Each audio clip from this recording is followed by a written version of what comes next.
What is acceptable? Is having one preventable crash a year acceptable? And when I say preventable, I mean a crash that could have been prevented by you. What about one crash every 5 years?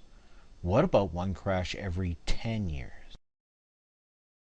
As professional drivers, we are on the road for more miles and because of that are at higher risk of collisions. Our driving must be at a professional level, not only for our safety, but for the safety of other highway users. Most drivers view collisions in terms of fault. Professional drivers see it as their responsibility to avoid collisions regardless of fault. The challenge. It takes at least 28 times of doing something before it becomes a habit. At that time, it becomes harder not to do it than it does to do it. During this program, you'll see some things that you already know and do, some things you know but do not always do, and some things that you never knew. Here's the challenge.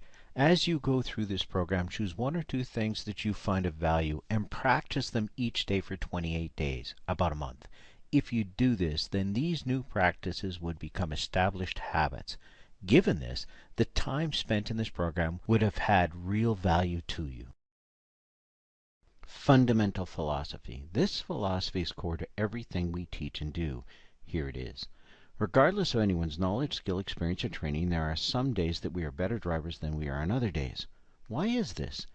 Basically, it's because we're human. We are not robots. We make mistakes, and simply put, there are some days when our driving, for whatever reason, is not up to par.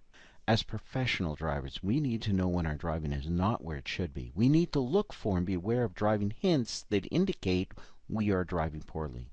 Some examples of these hints are hitting the brakes hard more than once, going right by pedestrians without seeing them, getting caught by surprise, especially at a set of lights, not remembering the last few kilometers. Once you have identified the hints, you must take action and improve your driving for the rest of that particular trip.